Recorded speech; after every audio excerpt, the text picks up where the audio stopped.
Good evening, guys. How are we doing? I'm going to wait for a few people to get on if anyone's coming to join this live webinar. If you're watching this back, this is a webinar about how to optimize your sleep to accelerate your fat loss / weight loss. There's a lot of people who totally underestimate how well or how effective sleep is to your fat loss. So I just want to give you a bit of a brief overview of the things what part of the reason why it does affect you, and not to also mention how you can combat it and how you can help improve your fat loss. So just give it a few minutes or so just to get it up and running. This is weird looking at double screens at the minute, so I'm just seeing if just going to test the sound. This is weird looking at double screens at the minute, so I'm just seeing. You hear me playing in the background? Test the sound. Slightly delayed. This is weird. Okay. So basically there's quite a few things that you can do to accelerate your fat loss.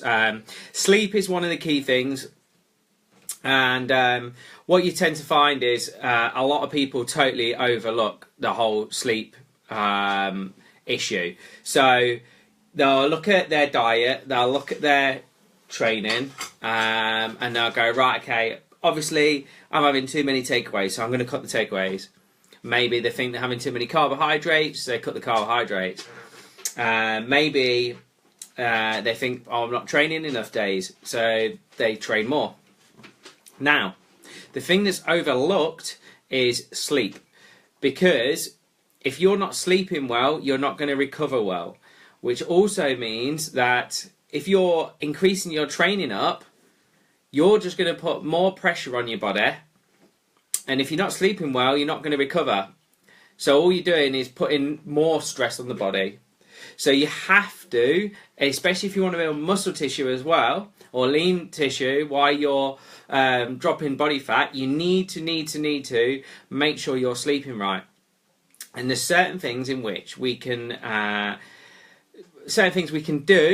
to optimize that. Now, some of you probably would have seen the sheet that I made. I made a screenshot of it. I think I've actually uploaded it to the group, on sleep, how to improve your sleep. But what I'm going to do is get the sleep sheet up, and I'm going to talk you through a bit about it and why, and what each of those sections mean and why. And then I'm going to give you some little tips on how to then go forward and test these things out, basically. So if you just give me a second, I'm just going to get the... Oh, if I can spell sleep properly, I can't. How's everyone's day been? Have you been good? Have you been busy? What have you been up to? Anything fun? Or you just been working like me?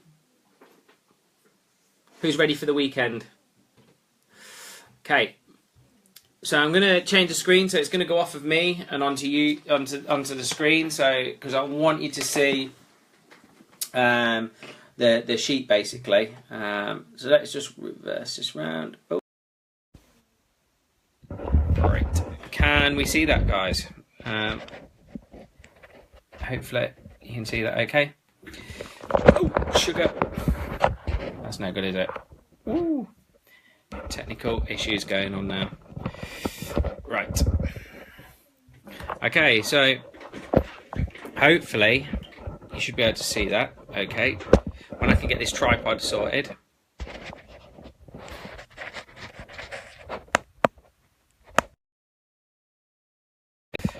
Right. Okay, so I'm just going to start talking you through some of this. because I want to just explain it all. And like I said to you, it's one of the biggest overlooked things that I see, and no one seems to question it for some reason. They'll be like, oh yeah, got in at 4 o'clock in the morning on Sunday night and blah, blah, blah. And then we get to our weigh-in point and they're wondering why they've not lost any weight. Well, one, it's probably because you went out boozing all night, and two, it's probably because you didn't sleep very well. Not saying that happens to everyone, but sometimes people overlook the smallest of issues, or the biggest of issues. They totally see it as an oversight, if that makes sense to you. So anyway, sleep is one of the biggest ignored tools, and I've had this discussion with many people, ask them how long they sleep, and generally they tend to say, oh, I sleep for 7 hours, 8 hours, and they say they have a good sleep. Now, that's great, but are you really having a good sleep? Are you sleeping deeply? Are you waking up refreshed? Just because you can sleep for hours on end, it doesn't mean you're getting good quality sleep. Okay? And some of the ways you can gauge whether you're sleeping well or not, it flags up with certain symptoms. So have you ever felt fatigued or tired in the morning? Have you got up, wake up, and you don't want to get out of bed? I know I sure have. There's days where I've got up like that, and I've just really struggled.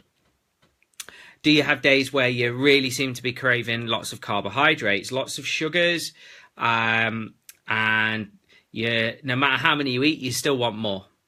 Yeah, it's like that uncontrollable urge. You see a bit of sugar, you want it, whether it be fruit, whether it be chocolate bar, whether it be biscuits, whether it be bread, whether it be any other sugary confectionery. Basically, you tend to end up craving it. So that again is another sign of a poor night's sleep. You can, there's other symptoms there as well. Let me think of a few examples. Do you wake up with a lot of brain fog? I've got a bit of brain fog today, but that's because of earlier in the week I didn't sleep properly, which is self-induced because I chose not to go to bed, which is partly my fault because my head was buzzing. Sometimes I get that. I find that being in business, I get ideas, and sometimes I just have to get them off my chest and write them up. So it's a way for me. Sometimes that's why I end up staying up, and it's not ideal, I know, and I'm trying to address that. So yeah, they're just a few of the sort of symptoms, let's say, of poor sleep. But now what I want to do is just sort of run through this sheet a little bit further, and you can see what I've put here. So you can see I've put triggers of poor sleep and sorry. So you can see I put here the triggers of poor sleep. Now, what this means is these are all sleep disruptors, right? So injuries, knee injuries, hip injuries, back injuries, they can cause you not to sleep properly because you're getting uncomfortable, because of you're having to sleep in certain positions because of pain, because of muscular tension. Have you ever had that before? Have you ever woke up with what's the word I'm looking for? Have you ever, not gone to sleep and felt like you've had restless legs? Okay, so that's a sign as well. That's another trigger of poor sleep, is people with restless leg syndrome. Now that is usually quite an easy fix, and 9 times out of 10 that's due to lack of electrolytes, which again can be fixed quite easily. You can look at stress. Are you heavily stressed? Are you stressing with work? Do you have relationship stress? Do you have financial stress? Anything that training stress, even from doing overtraining. So there's lots of triggers that can cause you to sleep poorly and not very well. You can look at poor carbohydrate control. Now, something I've experimented with, because there is a bit of research around it where you can test eating carbohydrates at night. So for some people, they sleep better with carbohydrates in pre-bedtime. So maybe 2 to 3, maybe even 4 hours before bed, they have their main portion of the carbohydrates, and sometimes that can helps you drift off and go to sleep. Now, for me personally, I've tried this, and if I eat some form of carbohydrates, whether it be sweet potato, whether it be good evening, Mr. Barnes, whether it be I don't know, let's say some oats or some fruit. If I have that too late before bedtime, I find that I'm absolutely shattered and my sleep goes to pot. And it's because of basically my body can't handle the carbohydrates very well in the evening. But like I say, for some people, that works as a good fix.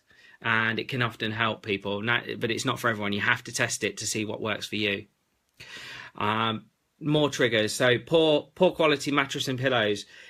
Are you using the right sort of pillows? Are you sleeping on the right sort of mattress to suit you, to help you go to sleep? Okay. Evening, mate.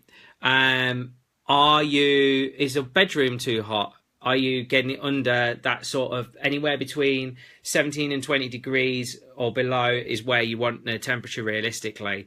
To cool the bedroom down, it helps keep the body cool and it helps you sleep. Medical conditions, again, they can trigger, various medical conditions can contribute to poor sleep, including medications that you're taking for them. They have like a funny reaction with the body is the best way for me to describe. Are you eating too late, full stop, before bed? Are you consuming within an hour of going to sleep?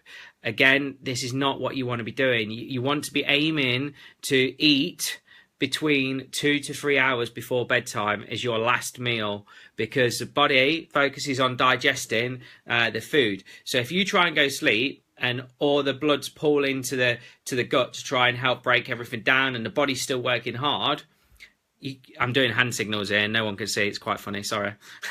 Just laughing at myself.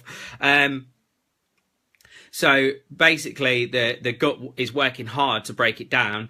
Your body's not going to want to go into that sleep mode because of the body. The body should be relaxing, all the muscles should be relaxing, and because of the guts having to do work, it just won't shut down as well. Not only that, instead of focusing on your sleep and getting into your deep sleep and recovering, repairing, what it's doing is focusing on breaking down the food instead in the digestive process, which takes actually quite a lot of blood to do that. So this, again, something that's overlooked is eating too close to bed. Poor quality foods before bed and absorption, again, gut issues. Do you get a lot of gas, wind? Do you struggle to go to the toilet? Are you having loose poos? All of these things, again, are all connected and linked with poor quality sleep and can be triggers for you sleeping badly. Okay, excess body fat can cause poor sleep because of weight loading around the throat as well. That can cause restrictive airflow. So, and again, can cause you to snore and amongst a multitude of other things. Are you watching TV too late? Are you playing with electrical devices too late? Are you sleeping in pitch black? I mean, honestly, I could go on with a list of all the different things that you need to look at and identify. Something we did about 1.5 years ago was actually put blinds in our room. So it makes it like blackout blinds. So you put these blackout blinds up and then you put we put some curtains over the top, and now it's pitch black so that we can sleep well. Other things you can use is a face mask, also to black it out, or some earbuds. There's loads of things, like, quite honestly, but we'll discuss them as we go along. So what happens when you don't sleep? Well, you often, and this is something I've noticed with myself personally, and I never really noticed how far. It's only because I've been tracking again my food, and again, you can do this and monitor it yourself. You know, the way we learn about getting our bodies into good shape is by tracking things, recording, acknowledging when something's different to what it was previously, and maybe looking at the factors that are involved. You know, often you see similarities, and you often see also commonalities that are thrown up due to the like, there you go, his brain fog kicking in. You notice similar things going on. So maybe every Sunday you're waking up knackered. Well, right, okay, maybe that's because you're going out and having a few beers every Saturday night. You know, that could be the trigger of it, and the poor sleep. So these are the things you need to look at. And again, like I say, if you're not tracking or monitoring any of it, you can't expect to make a change. Or alternatively, you make small little changes and you monitor from there, but then you've got no way of checking to see if there's any scenarios where certain things are triggering it. Anyway, going back to this, as you can tell, I enjoy topics of talking, especially when nutrition's related. So, like I said, going back to the old diet, cravings of sugar, all that kind of stuff, often leads to overall consumption of higher calories, which is not what we want when we're trying to lose body fat, lose weight. We need to be making sure we're trying to create a deficit every single day through your nutrition, through your training.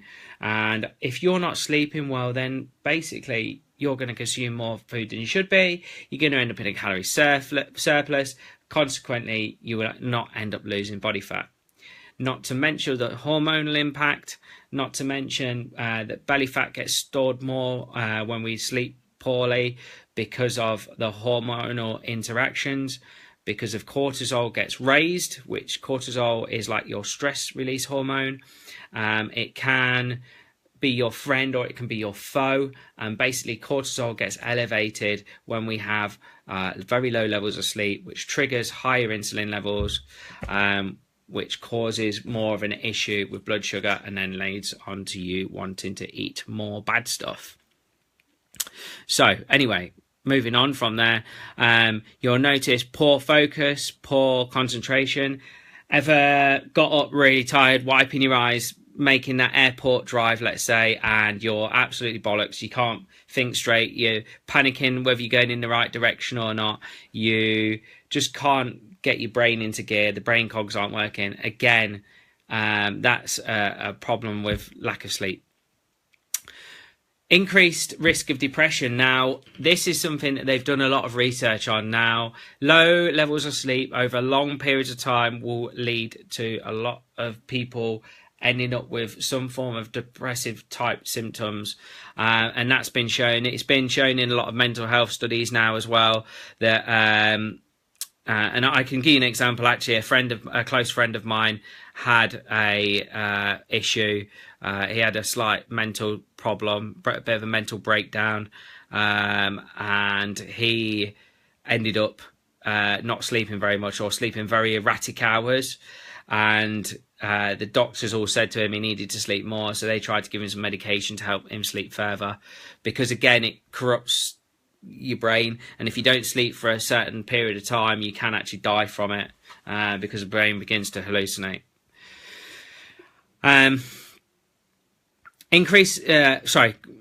Reduced weight loss. Now, again, I've briefly covered on that, because basically the stress levels go up, your body goes, I don't like this, and consequently body stores body fat around the belly button.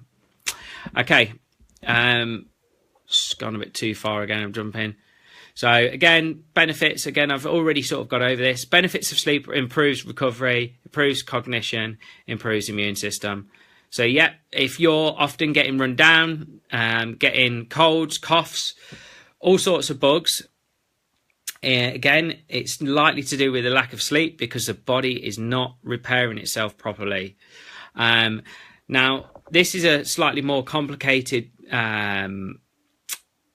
It's something called the circadian rhythm. It's basically a human body clock, and this is just an example of how it looks. This is really, really key for a lot of people. Now, people don't realize how important this whole cycle is, but this is just to give you an idea. So now this is going on the basis of general, an average person, and the sleep sort of cycle that we go through. Now, often with people who do shift work, where they're working early into the late into the evening, and their schedules, work patterns are all over the place. Generally, their fat loss and weight loss plummets drastically. Again, been shown in a lot of studies recently. I'm sure if you Google them, you Google it, you'll be able to find out some. But what's happened with a lot of them is people who work shifts have been shown when they've ran the two same types of people, same diet, same training plan, but one working like 9 till 5, one working a shift pattern where they're working very late hours into the early morning. Then they found that the people who were doing the shift workers were not losing as much weight as the guys that were doing the 9 till 5s, and that is really the main of the study was showing because their eating patterns are off and because their sleep patterns don't quite sit normally, and quite often their sleep's a bit out of sync, so they're not getting into the sleep cycle as well. Just excuse me while I have a quick drink of water. So as you can see here on the screen, I don't know if you can see this, but let's see if you can see that there. So that says melatonin secretion starts. Basically, melatonin's like your sleep hormone. It's the relaxation hormone, the one that triggers everything to go in its order, ready for nodding off, basically. Now, melatonin, I know some people probably watching this now will know what melatonin is. You used to be able to get it as a supplement cream, and people would use it on long haul journeys like flights to help them recover and sleep. But unfortunately, melatonin's actually been banned in the UK now, so you can't buy the creams. You can only get it in America. So melatonin secretion starts at sort of 9 p.m. What consequently happens there is that's the trigger getting it ready for your body to go sleep, somewhere in this point here between sort of 9 and 12. Now, depending on what time you get up in the morning, depending on what time you'll get up in the morning will depend on obviously how early you'll go to bed. Some people will go to bed earlier than others. Some people won't. Some people will find they'll be able to sleep on 6 hours perfectly. I find I work better if I sleep on a 6 hour cycle rather than a longer. I feel more fatigued, more head all over the shop if I'm sleeping for any sort of longer than 8 or 9 hours, to be quite honest. So anyway, you've got on here your sleep cycle. So let's say you went to sleep at 10 o'clock. You start heading into your deeper sleep, which you hit at 2 a.m. Your temperature's at its lowest point at 4:30 a.m. And then 6:30 a.m. is when your body clock starts to go, right, okay, it's getting time to wake up. It starts elevating your blood pressure, and then because it's going with the natural cycles with light and dark, and then your melatonin secretion basically stops. So in other words, that relaxation cycle is beginning to come out, so you're getting more awake and raring to go. Now, let me just break down and explain some of this. So, when we go to sleep, that's just like little minor details. Now, if you want to look at this a bit more in a complicated format, what happens is when you go to sleep, your body begins its like rest, repair, recover, regenerate sort of cycle, and it goes in that order. So if your body's trying to, what it'll do is flush everything out of the system. So let's say from 10 till 2, the body's like, right, we need to clear everything through. Liver's going to have to work relatively hard, start flushing stuff out of the kidneys, taking everything out. Then the next process will be, right, okay, so what do we need to do, guys? We need to then regenerate the body. So the body will then start to repair, replace stuff which has got depleted over the day, and re-heal it. And then we go into the disposal of the waste toxins being flushed out. That's why when you get up in the morning, sometimes you'll go for a wee when you get up first thing. Some people will actually wake up in the night, and that's usually again a trigger because the body's just not flushing out when it should be.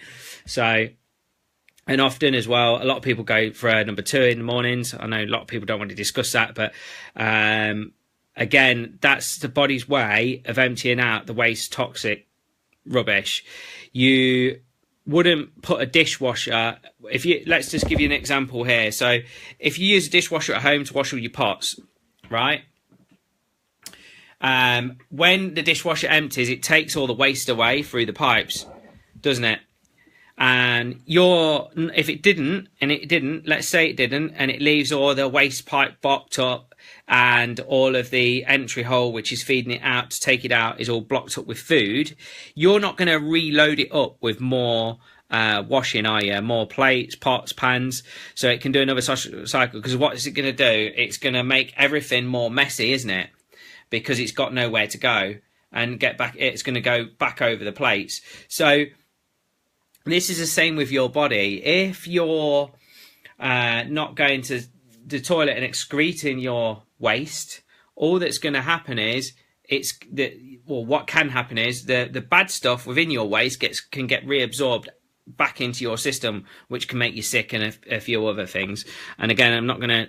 This is totally off topic, so I don't want to go into all of that. So basically, that's what happens in the whole cycle. Now, there's different things that you can trigger. Now, some people get poor like melatonin secretion, and there's ways of triggering it, which is what I was talking to with the carbohydrates. But again, I will save that for another day because I think it's a bit more complicated than I need to explain right now. Okay. So, going back to 10 ways you can help aid your sleep. So, again, I've sort of mentioned this already. One, you want to aim to get to eat 2 to 4 hours before bed. Seen some really good results from that. I've also seen, here's another ninja tip. I'm going to give you this ninja little tip that you can try. If you eat 5 hours before bed, it can drastically increase your hunger in the morning when you wake. Okay, if you ever get up in the morning and you do not feel hungry, your hunger is totally suppressed, try stopping eating 5 hours before bed.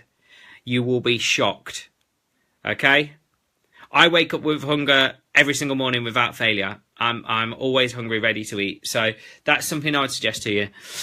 Okay, stop looking at electronic gadgets before bed. Your phones, Facebook, turn it off. Put it on airport mode. Cut off the signal. I try and come off my electrical items at least half an hour before bed in an ideal world, or anything that's close to my face. But unfortunately, can't always do it. I know how easy it is to get tucked in. So try and come off those sort of things before you go to bed. Make your room dark. Make it into like the Batcave, literally. Put up some blackout blinds, blackout curtains. Use an eye mask. Use some earbuds. Whatever it takes to try and get you to drift off. Believe you and me, you'll sleep a ton better. Turn off all electrical items in the room. Make sure that the mains power isn't feeding them. Why? Because it will disrupt your sleep pattern because the electrical waves. And again, I've seen some awesome studies on this and got told of a really cool thing that, well, not cool, an experiment that somebody ran, and I couldn't believe the results. And I'll talk about that another day if you want to hear more about that.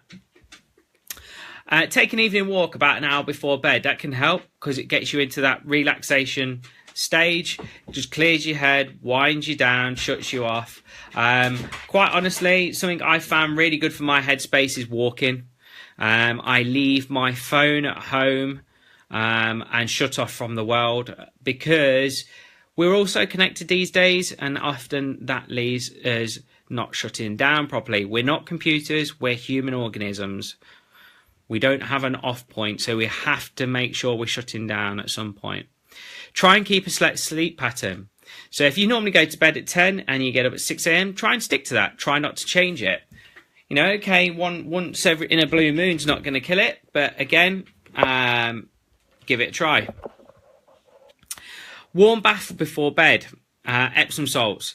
I found this works really well when you're doing a lot of hard training sessions and you find you're sweating a lot.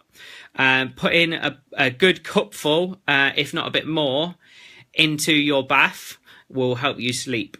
It relaxes you down, especially when I did my when I was training for 2 hours a day, when I was doing my cut down for my photo shoot. That was something I used as a tactic. I put Epsom salts in the bath before bed and shut off.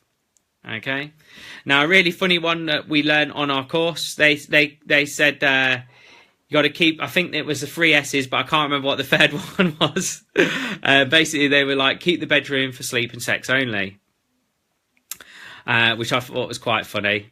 So yeah, again, use your bedroom for sleep, use it for sex. At the end of the day, if you don't know, sex does help you sleep because the endorphin release, and there's a few other benefits which you get, like a hormonal cascade for both male and females. And by the way, ladies, top ninja tip: more sex you have, the better fat loss you can get, because of the hormone influence that you get from it. So there you go, one for the girls. In terms of exercise, you want to be doing some form of daily exercise, and really this goes for everyone. You shouldn't be sitting down. If you're an office worker, you need to get moving every single day. If you're not an office worker, you're a bit more manual, then it's not so bad, but you want to make sure you're doing some form of exercise. Could be a 30-minute walk, could be an hour walk, it could be 40 minutes in the gym, could be a 20-minute HIIT session. You name it, whatever it takes. Bit of sport with the kids, doesn't really matter, as long as you're doing something every day. That will promote blood flow, and it'll promote the body getting the muscles getting a bit of a workout and stimulation, so that you can help sleep. And really, final thoughts sort of on this all is that quality comes over quantity in anything, really, whether that be training, nutrition, or sleep. Okay,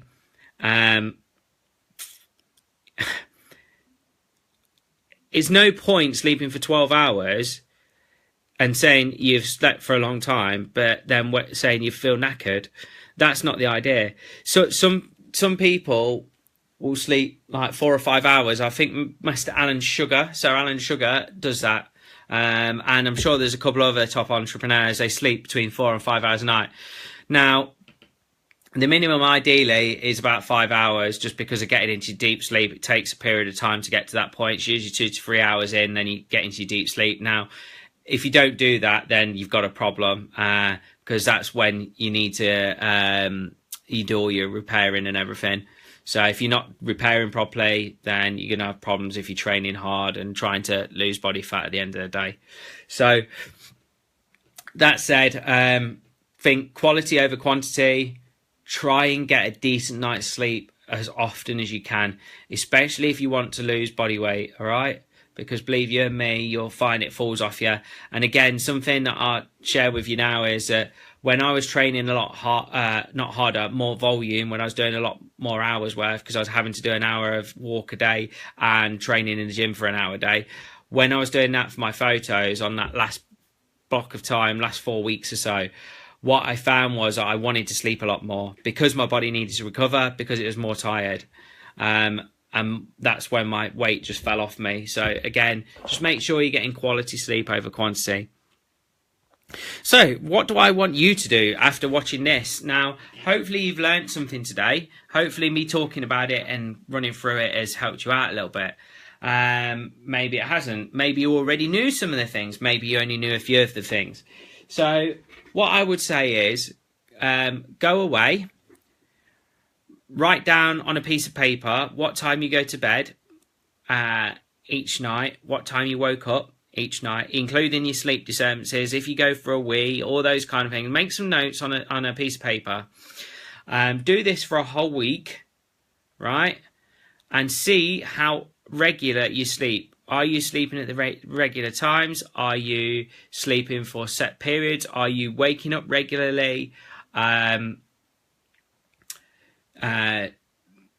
Did you feel like your sleep was good quality? If you note all of these down, right, I can help give you some feedback once you've done it. But you need to monitor it for a week or so, and just see how you go from there. And then just look for things like, and look at it and go, right, did I have that takeaway? Did that make me not sleep very well because I ate a load of crap food before bed? You know, just little things. Look for those little things. So task 1 is for you to go and make yourself a little sleep diary and start tracking your sleep for the next sort of, or even better, I'll tell you what, how's about this as a deal? I will post up a sleep diary that you can track stuff in. I'll create your sleep diary and then you can start tracking some stuff in it. And then what you can do is track it and log it for a week and see what's going on. And relate it back to what I've just taught you in this live video about how you can improve your fat loss with sleep. And look at the little things that you can do, like maybe having a bath before bed. Start implementing one at a time. Don't try doing them all. Do one at a time and just see how it affects you, see how you sleep, see how you feel, and see how your body weight goes, see how your body fat drops. Okay?